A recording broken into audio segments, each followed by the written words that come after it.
Shalom, meus queridos irmãos, a graça e a paz. Pastor Ilmar de Lajinha, professor aqui das cadeiras de Geografia e Sociologia da Rede Estadual de Ensino. Aqui, fundador e diretor do Centro de Cultura Bíblica Bereshit. Tem essa logomarca aqui do candelabro, né?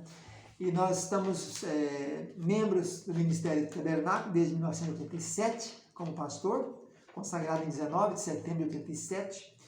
E estamos aqui ministrando aulas de teologia nos cursos básico, intermediário e bacharelado.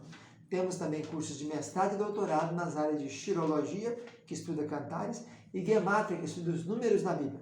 Estamos trabalhando aqui as aulas do curso intermediário, que é um curso mais específico para lideranças. E nós estamos ministrando a História do Cristianismo, volume 6 e último. Com essas aulas nós acabamos a História do Cristianismo. Lembrando que a História do Cristianismo começa no ano 27 antes de Cristo, né? Depois de 50 dias ao Pentecostes, o fogo do Espírito Santo desce na igreja e começa então o avivamento na igreja. E ali nós temos no ano 49 o Concílio de Jerusalém para estabelecer as diretrizes, que a maioria dos primeiros cristãos eram judeus, sacerdotes e outros mais. E o evangelho se expande com as perseguições de Estevão principalmente. E nós vamos passando pela história. Nós temos então essa história contada nas 7 cartas do Apocalipse.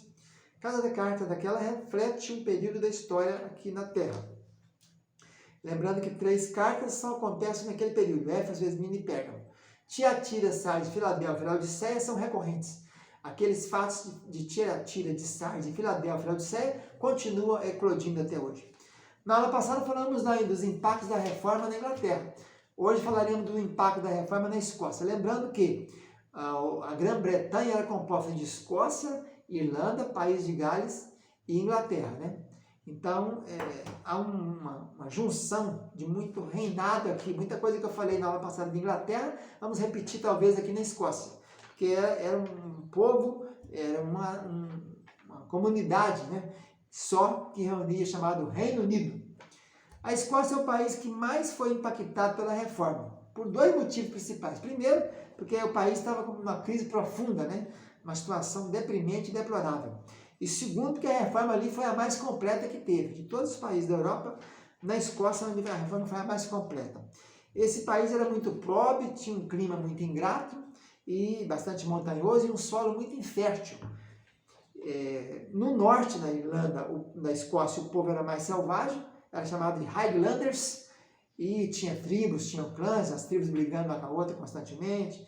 E no sul, já na fronteira com a Inglaterra, eram as famílias, havia muita família de bandidos, muitos ladrões, que saqueavam fazendas, faziam um arraso, né? A Igreja Romana detinha mais ou menos mais da metade das terras da Escócia era da Igreja Romana. E, portanto, eles não pagavam tributo, porque a igreja era isenta, né? Nesse tempo apareceu um líder chamado John Knox, que foi preso, mandado para as galés. Galés eram aqueles navios, né? Que era remo. Ele ficava ali remando. Os escravos remavam, né? Quem não lembra do filme Ben-Hur, né? Então, o John Knox chegou a ser preso, foi mandado para as galés na França, mas depois, por influência do rei Eduardo, ele acabou sendo liberado e foi libertado. Conheceu Calvino na Genebra, João Calvino, nós falaremos avante na próxima aula, sobre o governo dele, uma teocracia que ele implantou numa das cidades da Suíça, chamada Genebra, e ele retornou então depois em 1559 para a Escócia. Houve uma luta muito grande entre os protestantes e a rainha, né? A primeira, depois fizeram a Assembleia Geral na Escócia, rejeitando o governo da rainha e governo civil. E nessa Assembleia Geral eles criaram a Igreja Nacional Reformada Escocesa, no modelo presbiteriano. Lembrando que havia uma diferença muito grande. O modelo presbiteriano era democrático. Eram eleitos presbíteros, né? E tinha o pastor local. Era chamado, um era docente e os outros discentes. A igreja escolhia e tinha aquele que o conselho escolhia para ser o líder deles, que era o pastor, o ministro. E esse era segundo a Bíblia. Já o modelo romano era episcopal. O bispo que era o líder e ele era nomeado pelo Estado. Esse era o modelo anglicano também. Nessa Assembleia Geral da Escócia, quando criaram a Igreja Nacional Reformada Escocesa, adotaram o modelo presbiteriano, com várias instituídas escolas na igreja, né? A igreja passou a ser alfabetizadora, porque o povo era muito rude, muito ignorante. 80% do povo da Europa, antes da reforma, era tudo analfabeto, né? e fizeram confisco das terras da Igreja Católica, criando um fundo eclesiástico para financiar essas escolas e financiar ministros, né? A educação, então, passou a ser gratuita naquele tempo, só estudava quem tinha recursos. Eles implantaram a educação universal, grátis. E então se tornou, nesse período, a Escócia tinha a educação mais adiantada da Europa inteira. Depois veio a Rainha Maria, em 1561, que era viúva. Depois ela veio de lá, ela estava na França, foi para lá pequena, né?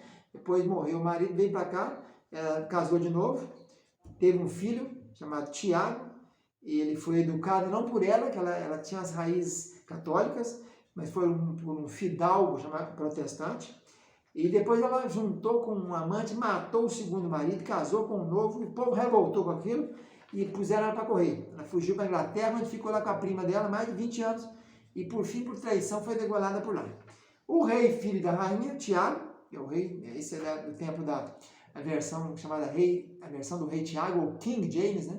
Rei Tiago, versão inglesa. Ele governou a Inglaterra, a Escócia e a Irlanda. Adotou o sistema episcopal, quer dizer, contrário ao que o pessoal da Escócia tinha escolhido. E nesse sistema, o rei é o cabeça da igreja, ele indica os bispos, né? E os bispos indicam os padres. E então, o país nesse tempo aí foi um dos mais adiantados na área de educação, conforme eu já tinha dito antes.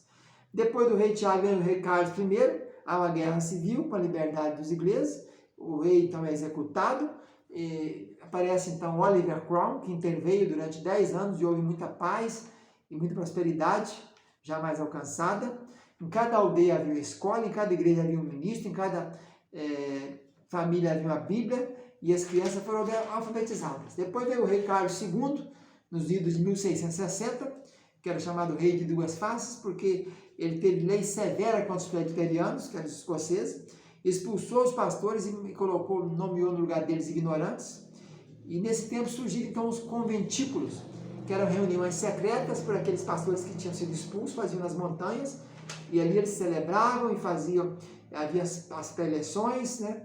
Mas foram muito perseguidos, presos, fuzilados, enforcados, e então nesse tempo criaram o nome de Covenanters, que eram os presbiterianos escoceses. Se os presbiterianos na Inglaterra chamavam Huguenotes, aqui na Escócia era chamado de Covenanters. Depois temos o rei Tiago II, que era católico, reinou por 4 anos só, acabou tendo que fugir, e o genro dele, Guilherme de Orange, foi buscado. Foi um reinado excelente, que era genro casado com a filha dele, Maria. Foi muita liberdade religiosa nesse tempo, pregaram Waterfield, Wesley, pregaram na Inglaterra, na Escócia. Foi um tempo de muito avivamento, muita bênção. Depois apareceram os irmãos Haldane, que foram missionários correndo a Escócia inteira, eles tinham algum recurso, pregaram em todos os cantos, todos os rincões da Escócia.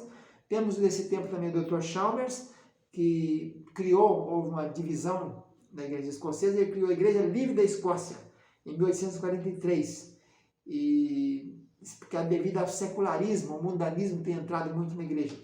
Em 1859, há um avivamento no norte da Escócia, grandes missionários mundiais saíram da Escócia. Robert Moffat, Dave Livingstone, que andou pela África, Dr. Carey, né? John Patton, James Chalmers e Arnold. Então essa é a história dos impactos da reforma na Escócia. Fica na paz, tchau, tchau.